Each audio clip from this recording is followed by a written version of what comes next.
Okay, well, no sense putting this off.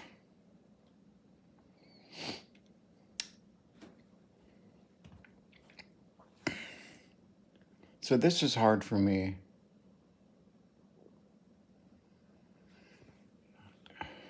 It's hard for me in a way that I know people have a problem understanding.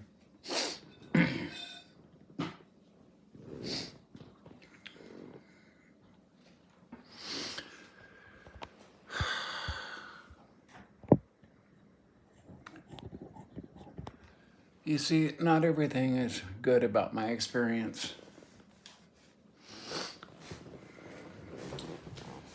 When I died, I was shown things.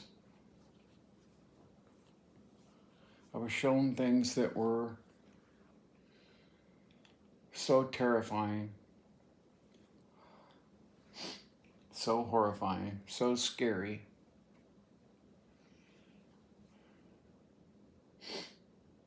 That even in that safe place where I was, when they showed me, I changed my mind. I'll never forget that. I changed my mind. I decided I could do without God. Do you understand what that means?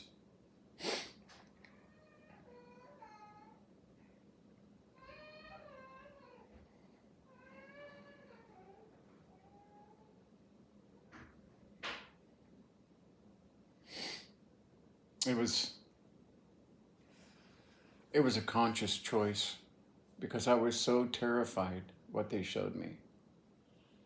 You know, I was coming back because where I ended up was such a beautiful place filled with love and understanding. Incredible love and understanding.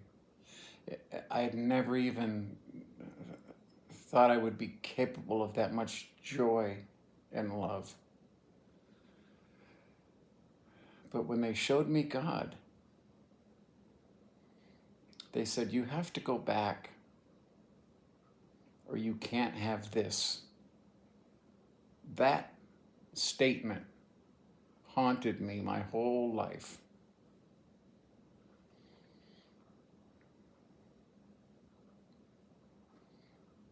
And then they showed me picking my mother on the planet Earth that was full of mothers, possible mothers. And I knew instantly, I said her. And I pointed at my mom.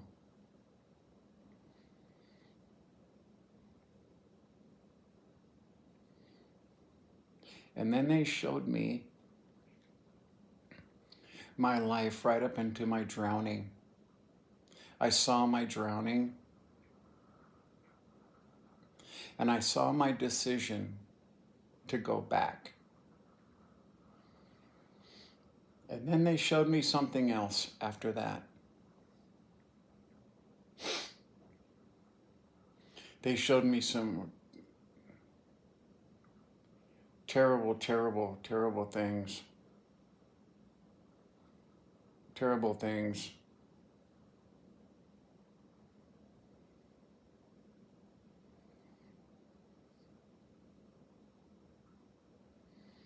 And I changed my mind. I've lived with that my whole life. I changed my mind. I was backing up in space, trying to get away from what they were showing me. But they said, that's what you chose.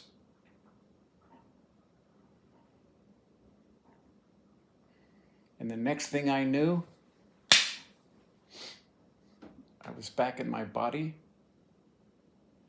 and I attacked the person who resuscitated me. I knew who they were. I knew who they were. I knew he saved me. Not only that, but I knew he was the one who was going to save me. I knew he was entangled with my life. They said that I attacked him like a wild animal. And he freaked out. I guess everybody did.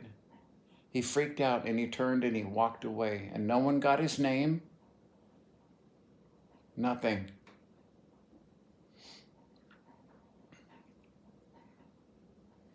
And I've carried that shame because I was willing to give up God to not live through and see and understand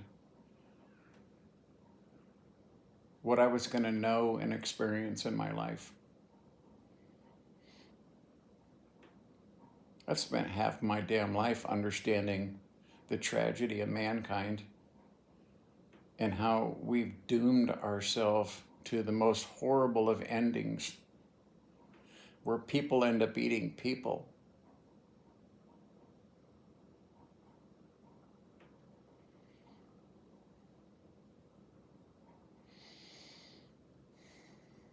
You see, it was a miracle that day.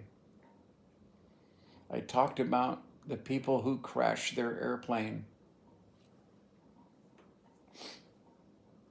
And they both were so badly burned that they were going to die. And who should come along but a woman who was a world transect champion? She was the world's best at traversing wild lands at speed, knowing and understanding exactly where she was going with very little gear or equipment. And she ran 25 miles to a ranger station who radioed for a helicopter and saved both of their lives. I can tell you, she was supposed to be there. For what reason? I don't know. I don't know.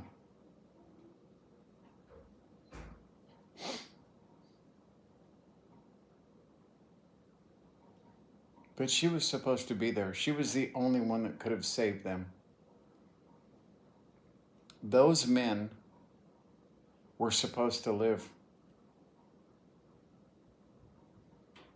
They were supposed to get burned. They were supposed to suffer. They were supposed to learn the lessons they learned in their life. And in some way, they were important, which is why I tell everyone, especially people who are contemplating suicide, that everyone is important. The smallest thing you say to another or do for another can travel down the line of human experience for 1,000 years. The person who saved me was exactly like that. This guy had to have medical experience. He had to be above average conscious awareness. He had to be an incredible athlete. I mean, the combination of skills that were needed that day to save me, 1 in a million, maybe more. I want you to picture you're sitting on the 50-yard line of a football field, and down at the goalposts is a lake. And there's one little kid swimming out there. I was the only kid swimming. And I climbed up on top of this telephone pole that they had there that had a boat sign on it, no wake. And I was diving off and going underneath of a raft.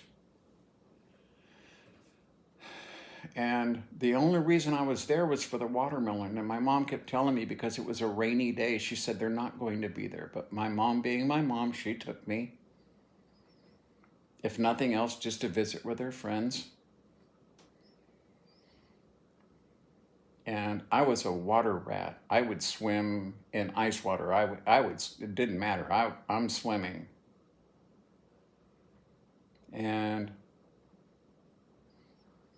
I dove off. I had been diving off of that all day. And I would go underneath of the raft and come out. And something was different this time. I dove off and I went to go underneath of the raft. But for some reason, I couldn't find the space in the middle. I kept running into the giant, 6-foot wide pontoons made of styrofoam, and they were covered in a green algae. And the water was thick with green algae.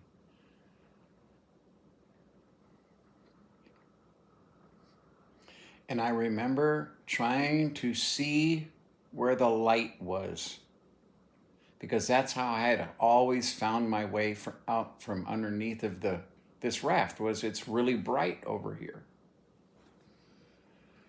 And I remember bumping into it, and I swam to what I thought was the light, and I went to come up, and I bumped into it again, and I started to panic. And I remember distinctly thinking, oh no, oh no, oh no.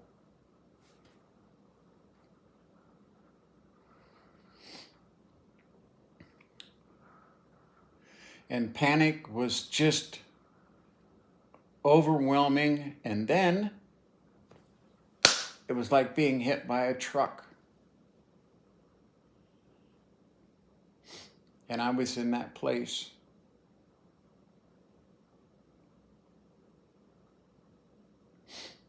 While I'm drowning, I remember the first thing of water. I remember the taste. I remember a smell. And I remember the water was bright. Bright. Not dark, not full of algae. It was bright.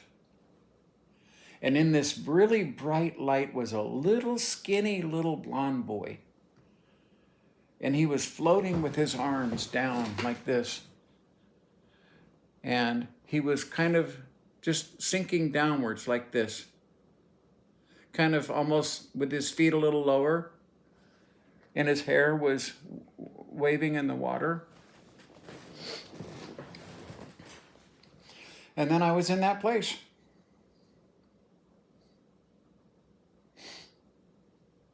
And I wasn't afraid. I remember telling myself when I saw the little boy, I knew I was dead, because I told myself, and I remember this clear as day, I said, oh, this is what it's like to die. And I wasn't afraid. There was no fear, no remorse. I wasn't thinking about my mom.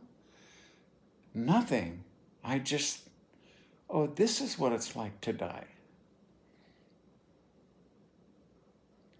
And then all of a sudden, I'm in this place where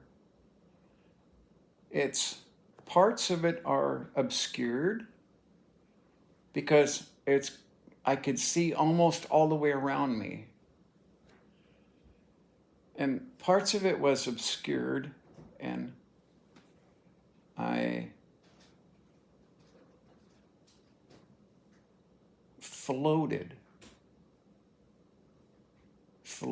over to these two little girls.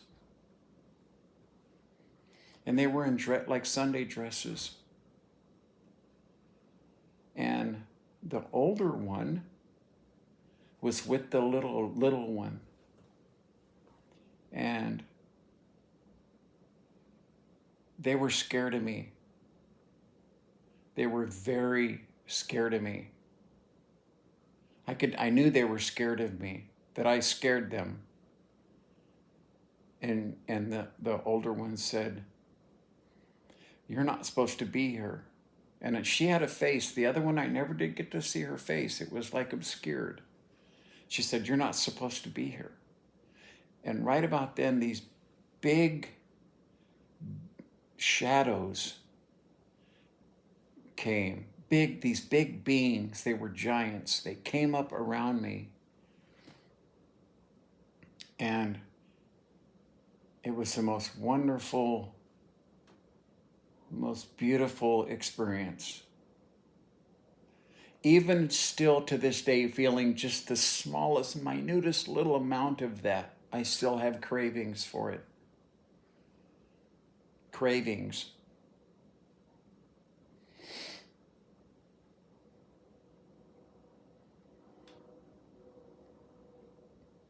And I started asking them questions.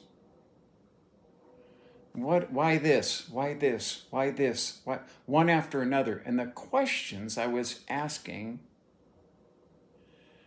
were way more advanced than my understanding of the universe at that time. I can guarantee you that. The questions I was asking were they were like philosophical class A questions. And I asked them, why do we have to do this? And when I said that, they understood what I meant. And they gave me an answer. And I understood the answer because I was the smartest person in the universe that was alive, that wasn't in that place. Beings that are millions of years more advanced than us, I was as smart as them or smarter. I had all information at my beck and call. And when they gave me the answer, I understood it completely. And it was so simple and so succinct and so small that I just, of course, that's why. And I felt that for many, many years after I was resuscitated. Many years. That's for later.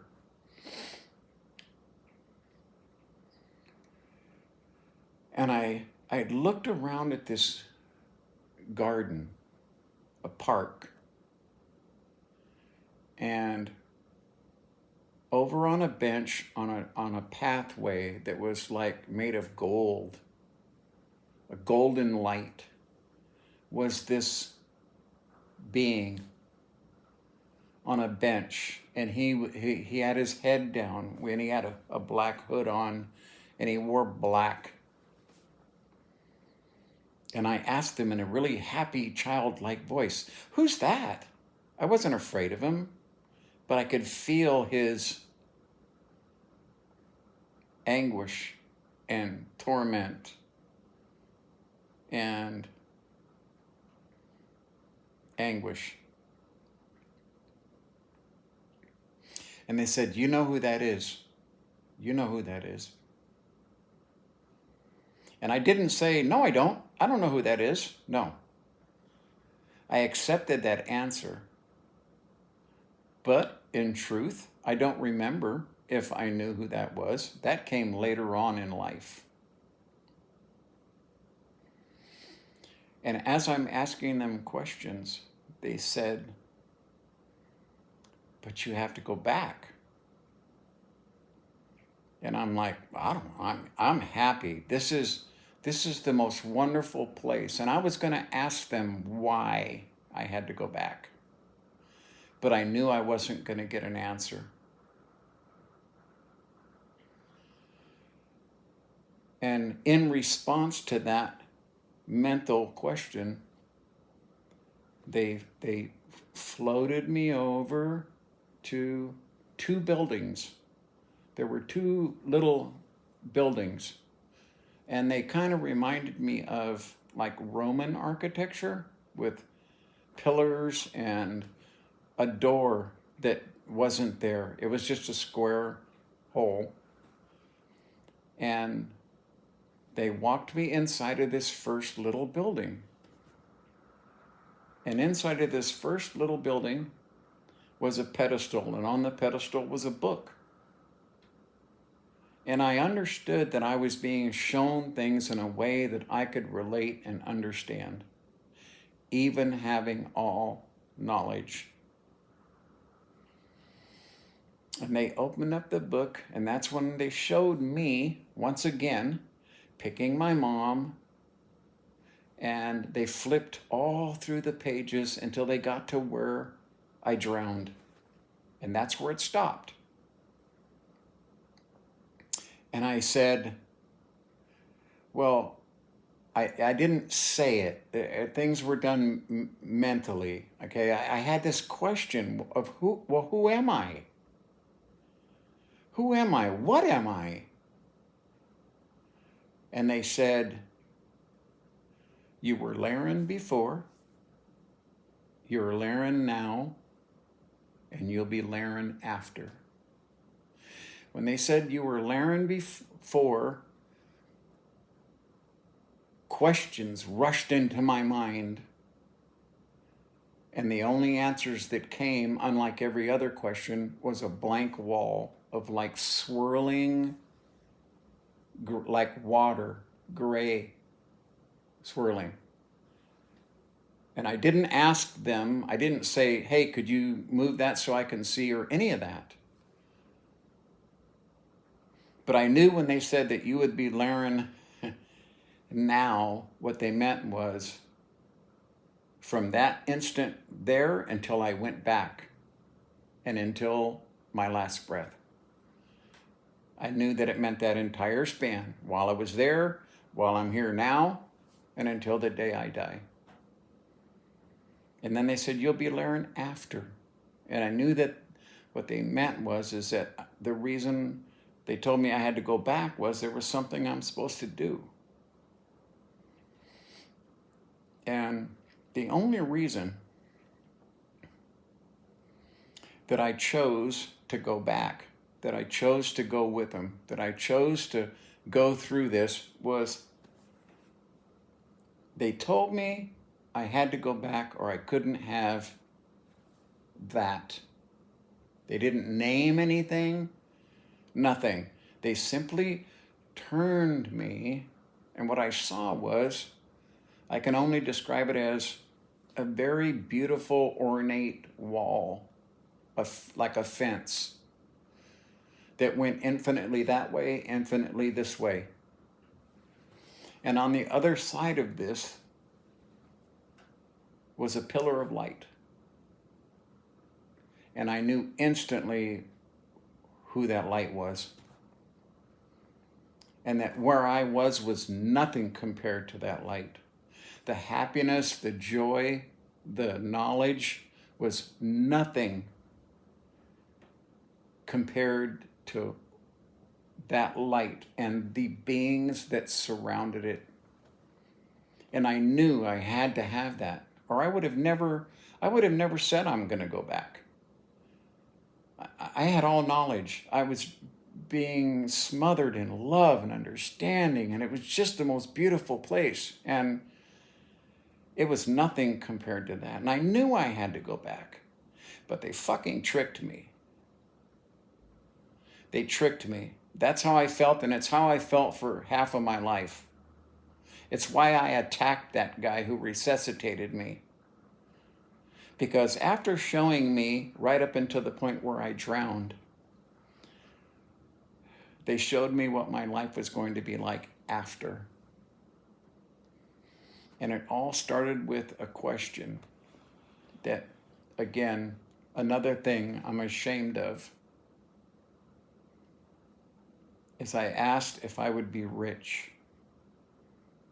Because I was of the age of a child where I understood what that meant. I heard adults talk about money and wealth, and I understood what rich meant. That everyone wanted to be rich. Rich was good. And when I asked that, I felt the pain that I caused the beings around me.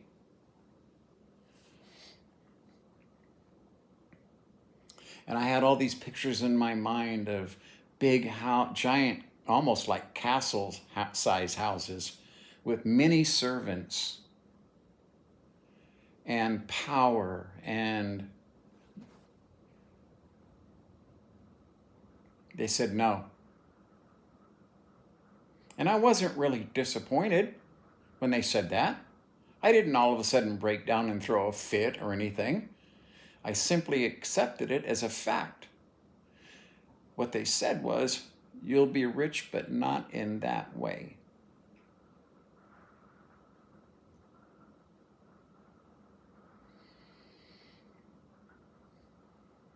We're getting towards the end of the book, and it all goes bad. The majority of what they showed me, I would consider a normal life of being a human. And then they started turning pages that weren't so good.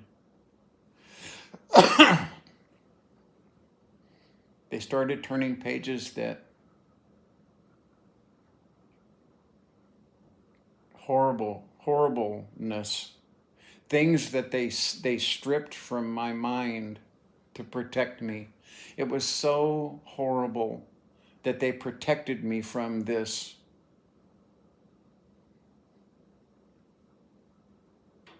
And then they showed me on what might have been my last day when I was going to take my own life.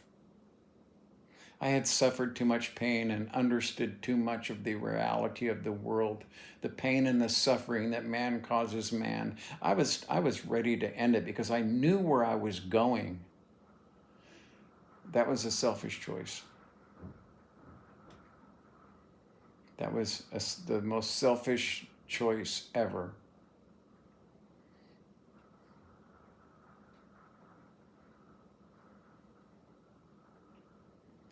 I was on a bridge and I saw behind me a mushroom cloud. And I knew what was happening. I always tried to tell myself during my life that it was a meteor strike or only a one-time weapon use, something like this. And it would have been real close to San Francisco or Beale Air Force Base, where we keep all of our secret, super secret fucking spy planes and shit, okay? And I saw different situations. I was in many different possible scenarios with the same mushroom cloud. One of them was on this bridge.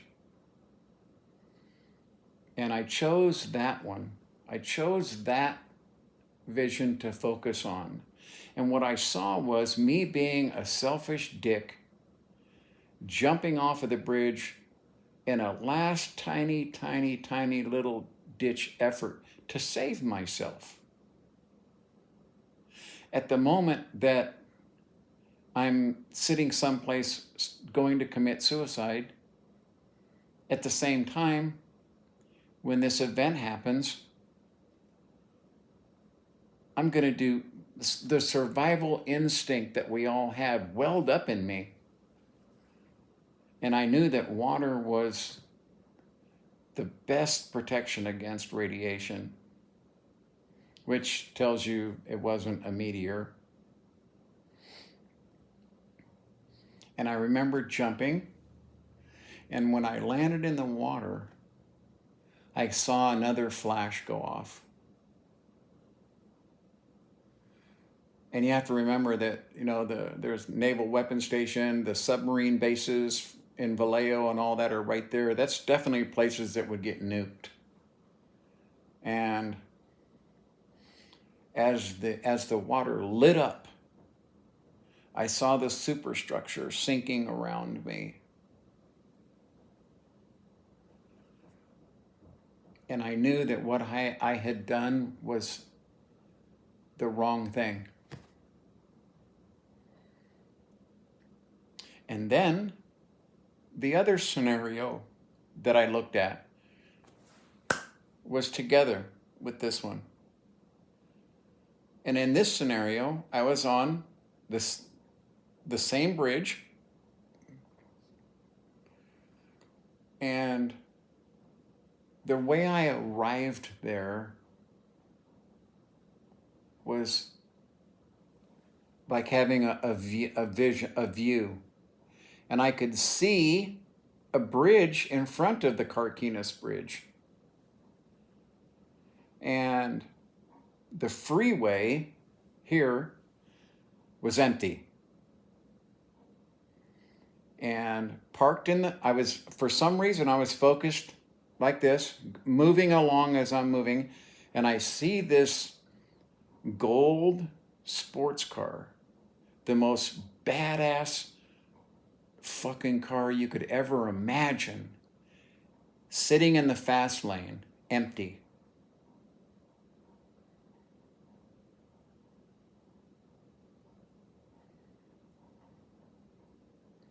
And as I focused in past that car, now I'm on the Carquinez Bridge. This other bridge is now behind me. And I was drawn, as I turned my back from the explosion, my attention was drawn to this group of people. It wasn't like the freeway was backed up for 50 miles and there was millions of people running in panic and all that. It wasn't like that. There was a group of people there, and I knew what was in their minds and their hearts. They were terrified of death. They were so terrified of death, as a matter of fact, that they weren't thinking even about their loved ones or how precious their life had been. Nothing, because you see, these people believed that when you died, that was it. And I knew that. I knew these people were terrified of death. And I stood up on the hood of a car and I waved them over. And they all looked at me when I did that. And I said, "Come here." I said, "I have something to tell you." And I told them about dying and what a beautiful place it was. And that the God that they despised, the God that they didn't believe in, wasn't worth believing in. I told them that it had all been a lie, and that's why you're terrified. The God that you want to believe in and know doesn't exist because you know that's not God. The jealous, punk, hateful, murdering God that you read about in the Bible is not the God that you're going to meet when you die. And I knew that those people would believe me, that they would understand my near-death experience like everyone else's near-death experience, okay? Except I came back with a message that I promised I would come back with. And that I would live through the suffering, and I would live through the pain, and I would live through the evil, ugly knowledge right up to my last breath. And I would suffer with it, whatever needed to be suffering, to talk to those people, because that was my goal. That was my task in life. And I never did understand how I was going to do that. A bridge to these people. Well, that bridge and the gold car, I experienced that. You see, when I came up here to start a business, for the longest time, I didn't know they were building another bridge across the Vallejo Strait, Carquinez Strait, from Vallejo to Rodeo, Crockett area. I didn't know that. I had no fucking idea, probably for a reason. Because in my vision, I didn't know what that bridge was. All I knew is that it was a modern looking bridge and that gold car. Well, guess what I was driving the day I went across that new bridge for the first time? I was driving a 300ZX. Only 500 of them were made. It had a custom gold paint job on it that was gold Mauritian, $8,000 a teaspoon. There's no other car with that color, period. That was the car I saw. And when I realized I was on that bridge, on that car, in the fast lane, I had the strongest deja vu ever in my life. I had had those moments my whole life where I realized I was seeing something I was shown when they're flipping pages. I remember, and I would have these panic attacks, basically, because they were not deja vu. These were like fucking deja vu to the 10th power. And they wouldn't last for seconds, they would last for hours.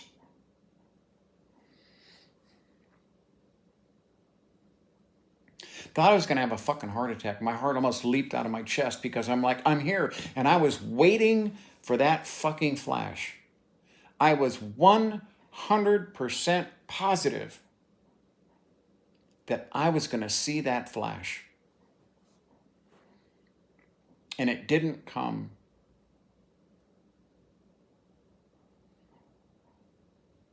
And I just went straight across the lanes of no traffic. I just drove across those on an off-ramp to Vera's Villa Valona, one of the first places that I ever worked. And I sat out there in front of the restaurant looking out over the bay.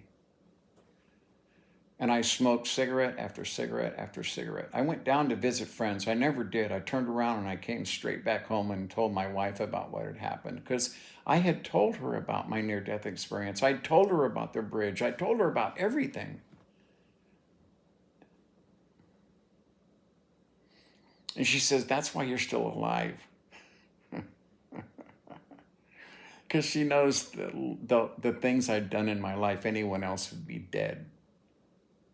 I have to say, a lot of luck involved, but some skill.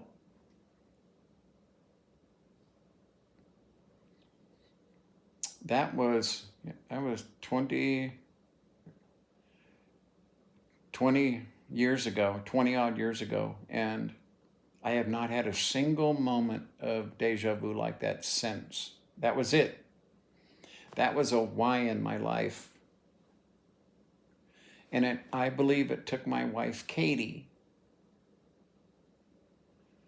to pull me away from that other destination. My future and life entangled with hers and changed me. It changed me. It changed my pathway to the future. It changed everything.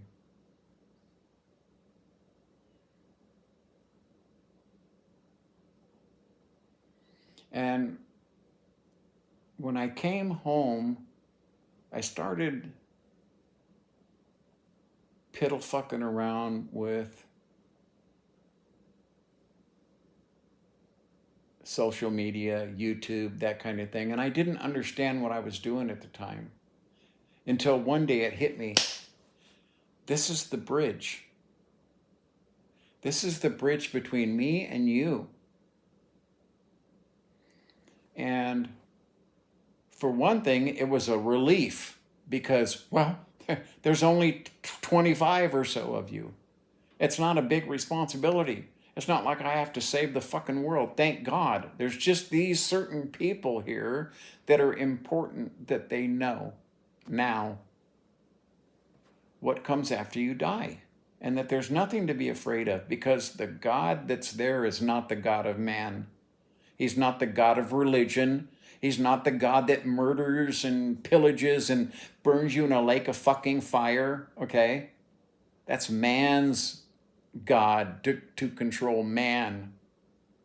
And that's what I'm here to say that, okay? If you're an atheist, guess what? I was an atheist, then I wasn't an atheist, then I was an atheist, then I wasn't an atheist, then I was an atheist, okay? Because I was in a learning cycle.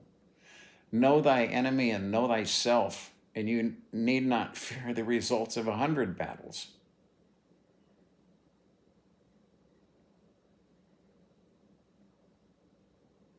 My job is simply to explain what happened to me enough times in a way that people understand this was a real experience this guy had. I've been listening to him for 15 fucking years, and nothing has changed other than I have watched him grow in his understanding of his own experience. Why? Well, first thing was I had finally said religion is just never going to work. And I started looking at Dr. Hammeroff when he was young. And he was an anesthesiologist, and he was talking about microtubules. I was supposed to find his work. I was supposed to be infatuated with his learning curve. And then, lo and behold, all of a sudden, Hammeroff is now co-understanding this phenomena with one of the smartest men and philosophers in the world, Sir Roger Penrose, Stephen Hawking's teacher. And it was quantum mechanics that I saw the truth. It was in quantum mechanics that I understood some of the mysteries and the questions that I had asked when I was there. You see, people have never asked me about those questions. The questions I was asking were basically physics questions on quantum mechanics and the basis of reality. The collapse of the wave function and where the wave functions originate. The information that creates this persistent illusion is being broadcast from some infinite point. And because we're human, infinite point for us is something we can't understand or relate or see.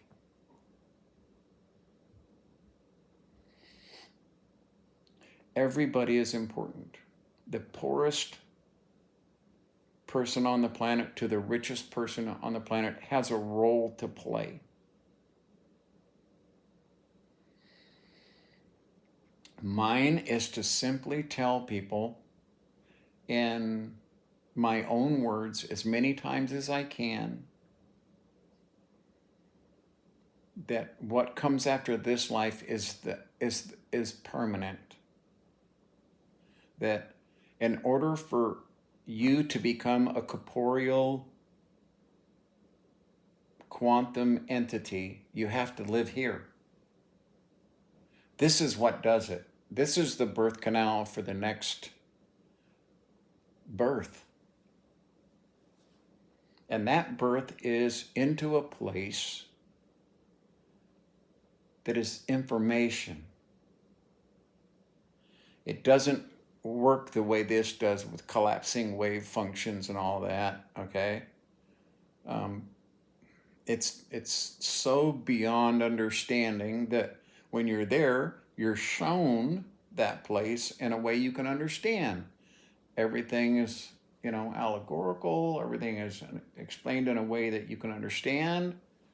Because you see, I was still a little boy. Even though I had all knowledge and I was asking these questions rapid fire like this and getting answers, and I wasn't just getting answers from the beings. When I would ask a question, the existence I was in, the creation I was in, the infinite place I was in contained all that information, contained the answers to my questions. And I instantly knew the answers. They came from everywhere, from beings who'd lived 1 billion years ago to, they came from other sentient minds that were billions of years more advanced than mine. The big question was, why do we have to do this? And when they told me, all I could think of was, of course, of course. And that's what I told my mom. And I freaked her out because for years I made her take me to every church there was because I just had to feel it again. I had to feel it again. I was like a junkie who'd just been cut off.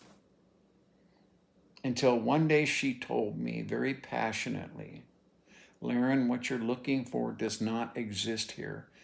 I had freaked her out so many times by the things that I said, shit that I shouldn't have known, okay?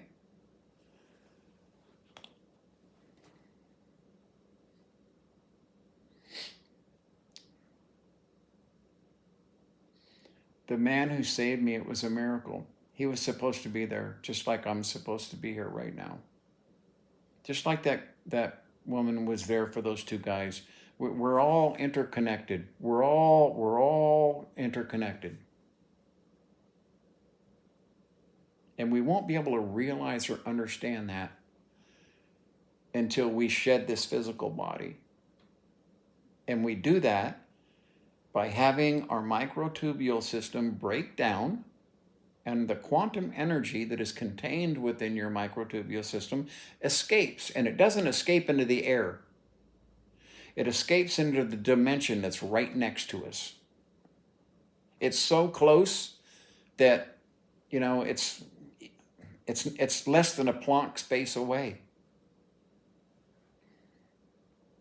We escape to there. We're born into that. We immediately just transfer right to that place. And now it's a new living experience. It's not like you get there and all of a sudden you're all that.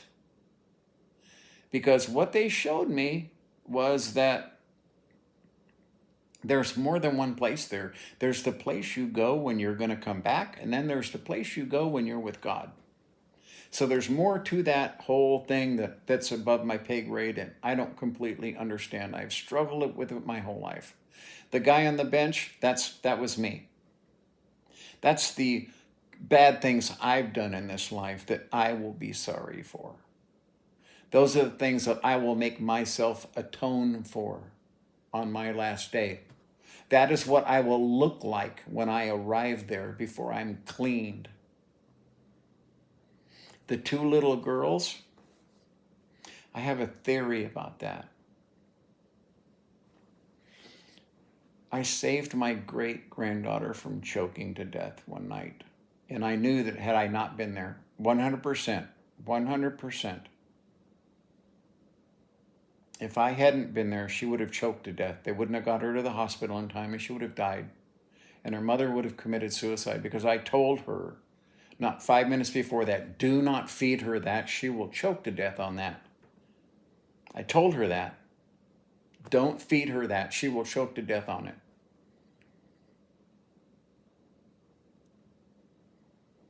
And I just happened to walk in there when she's looking at the baby, and I saw the baby's hands clench like this, and I knew she was in trouble.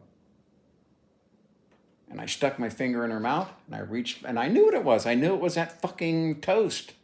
A piece of toast that long, that skinny, coated in avocado. And I knew she couldn't get it past because of the shape of your airway. And I reached in there, and I hooked it with my finger, and I pulled it along the back of her throat and up onto her cheek, and I heard her go. And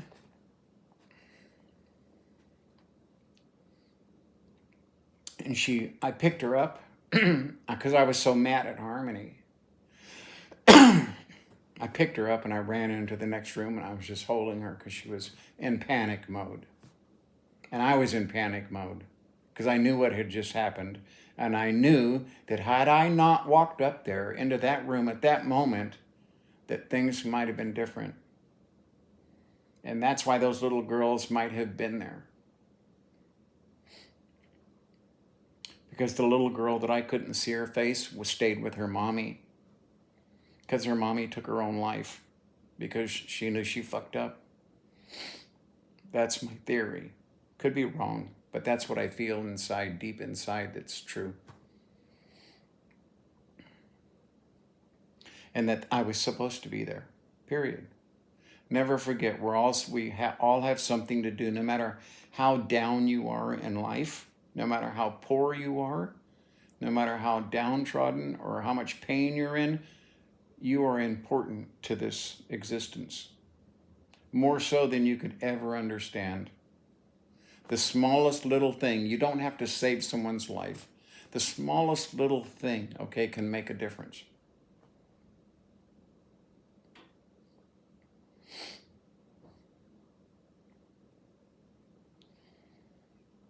Tomorrow I will talk about the connections that I've made.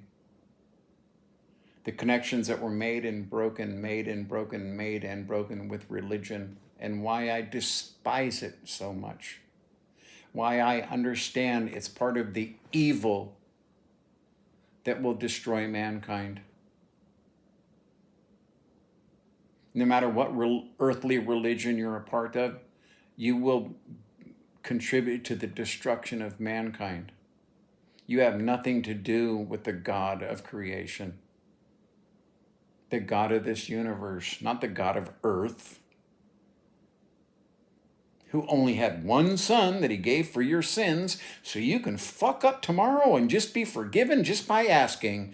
Yippity-gee. No, you will pay a hefty price for every sin against other humans that you've done in your life. You will relive that person. You will live the harm you created.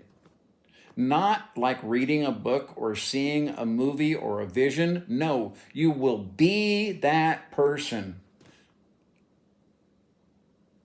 You will watch and feel all of the fucking pain and suffering that you caused by being that person. Can you imagine people like Stalin and Hitler who murdered millions? How many times has Hitler been gassed? How many times has Hitler been shot in a pit? Right? These billionaires like Elon Musk, when you could be saving starving children, you buy fucking Twitter for your fucking ego. I can tell you that, man, they have no idea. This is why they were in such pain when I said, would I be rich? Because they understand what it does to people, humans.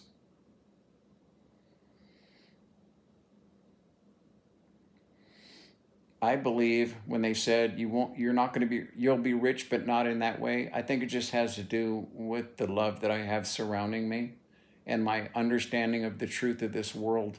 As ugly as it is, it's a blessing. Because otherwise I couldn't tell people. I saw the most horrible things, okay? In the end, where people are literally eating other people. That's how bad it gets. Horrifying visions. Man, I was backing up.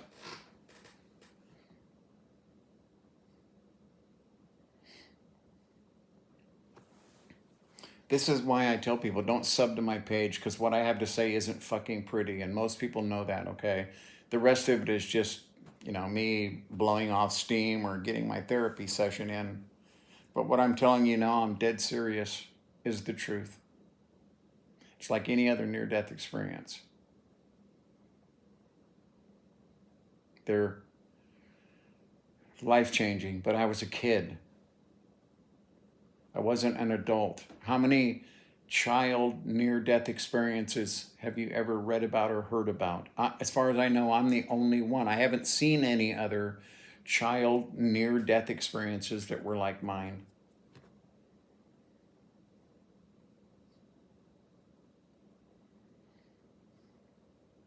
Don't be afraid of death.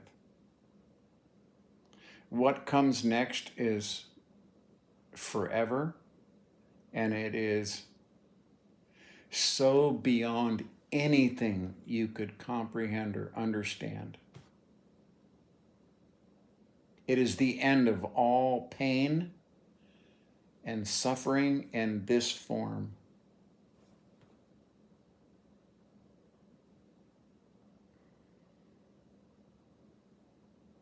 There's no guilt there. There's no hell. It is only love and understanding. You see, the trouble is when you're Hitler and you end up there, you have all knowledge. You have all knowledge of everyone whose death you caused. And in that amount of time, you are now in that person's birth canal. You are born and you live that person's life microsecond by microsecond in perfection. And Hitler won't know he's even doing it until he dies and he's back there again. And now he has to atone for the next death that he caused. And he will live that life until that person is murdered by Hitler. And then back into another body, and another, and another, and another, and another, and another. Can you imagine the horror that the Stalins and the murderers of this world will experience there? And we do it to ourselves. God doesn't punish. We punish. Because the information that's there is stored in perfection. That's the problem. And you can now read it and understand it and live it. So if you're a billionaire, you know what I fucking suggest? I suggest that you spend your money helping other people. That's what I suggest. So that you don't arrive there buried in guilt for what you could have and should have done. Okay? This is why I despise religion and I despise billionaires. Not for who and what they are, but what they could do and don't or won't.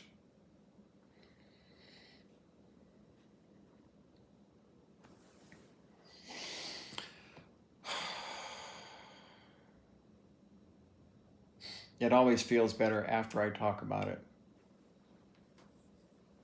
But now you see what's clicking back here is what they showed me. And that my great-granddaughter's going to have to live through it, etc. You see, there's as much bad to it because I have that knowledge.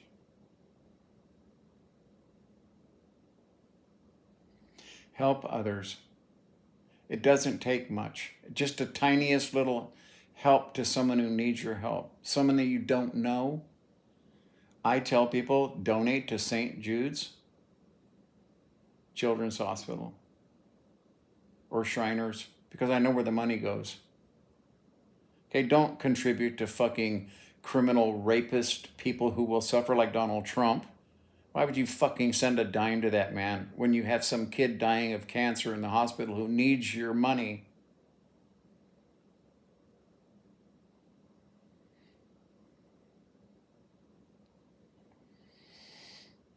Okay.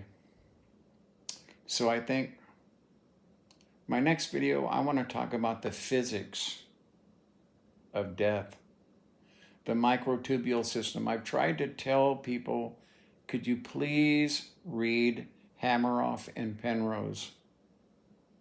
Read Hameroff and Penrose. Read Penrose talking about consciousness and reality. And what you'll hear is pretty much kind of what I describe.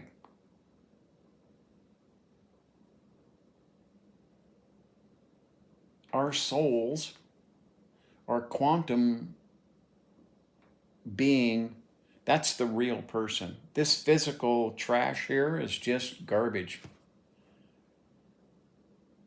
The quantum being in that microtubule system at one time was in that place. You picked your mother, just like I did. Why not the father? Fuck, I don't know. I didn't ask.